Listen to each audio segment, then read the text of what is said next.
Assalamualaikum warahmatullahi wabarakatuh. Perkenalkan, nama saya Mary Astuti, NIM 2020-030004. Saya mahasiswa dari program Sarjana Farmasi. Baiklah, di sini saya akan menjelaskan tentang review artikel. Siswa sekalian, mungkin ada yang masih bingung apa perbedaan dari artikel dan jurnal. Artikel adalah salah satu bentuk karya ilmiah yang ditulis atau disusun berdasarkan kaedah-kaedah penulisan ilmiah. Jurnal merupakan media, jadi sebuah tempat mempublikasikan karya ilmiah yang bertujuan untuk menyebarluaskan suatu pengetahuan atau temuan baru dari sebuah penelitian. Jurnal biasanya terbit dalam jadwal tertentu atau secara periodik yang berisi beberapa artikel diterbitkan dengan interval waktu tertentu baik online maupun offline. Jadi, jurnal adalah media tempat terbitnya artikel, sementara artikel adalah bentuk daripada sebuah karya ilmiah. Nah, dalam sebuah artikel, adik-adik akan menemukan pendahuluan atau latar belakang, menguraikan tentang ketertarikan mengapa peneliti tersebut melakukan penelitian, menguraikan tentang landasan teori yang digunakan sebagai acuan daripada penelitian tersebut. Selain pendahuluan, juga adik-adik akan menemukan masalah dan tujuan penelitian. Di sana akan diceritakan masalah apa sih yang diteliti, terus tujuan apa yang ingin dicapai oleh peneliti dalam melakukan penelitian tersebut. Metode penelitian juga diuraikan yang menyangkut di dalamnya metode apa yang digunakan, subjek daripada penelitian, teknik pengumpulan data, alat pengumpulan data, alat analisis yang akan digunakan untuk memecahkan masalah penelitian yang dilakukan. Selanjutnya, adik-adik juga akan menemukan hasil dan pembahasan.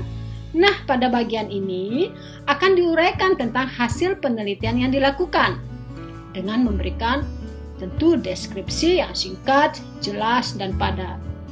Setelah hasil dan pembahasan, maka adik-adik akan menemukan conclusion atau rekomendasi. Pada bagian ini terdiri atau diurai tentang ringkasan penutup dari penelitian dan juga memberikan saran atau masukan untuk penelitian selanjutnya juga secara singkat. Jadi, penelitian selanjutnya akan ditulis dalam rekomendasi ini. Selanjutnya, yang terakhir, adik-adik akan melihat daftar pustaka. Nah, ini merupakan referensi yang digunakan dalam mendukung penelitian yang dilakukan. Nah, adik-adik mahasiswa, ini adalah contoh yang saya berikan tentang bentuk karya ilmiah. Contohnya, adik-adik akan melihat adanya publisher yang akan menerbitkan artikel tersebut. Adanya judul dan juga penulis. Biasanya di penulis tersebut dari mana ada institusi dari mana penulis tersebut berada. Berikutnya abstrak. Selanjutnya adik-adik akan melihat detail daripada jurnal. Nah, detail ini menyangkut nama jurnal, nomor, volume, edisi, atau tahun terbit. Namun tidak semua posisinya ada di tengah daripada artikel. Biasanya ada beberapa jurnal yang di atas ataupun di bawah. Jadi adik-adik bisa melihat detail jurnal tersebut sebagai untuk membuat sebuah sitasi. Nah, selanjutnya adik-adik ada diuraikan tentang latar belakang. Juga metodologi. Nah, hasil akhir akan diuraikan termasuk juga di dalamnya sebuah diskusi. Diskusi ini menyangkut sumber-sumber yang mendukung atau jurnal sebelumnya dari hasil penelitian tersebut. Juga saran tentang penelitian selanjutnya yang perlu dilakukan. Terakhir baru adik-adik akan menemukan daftar pustaka. Begitu urutan daripada sebuah artikel ilmiah.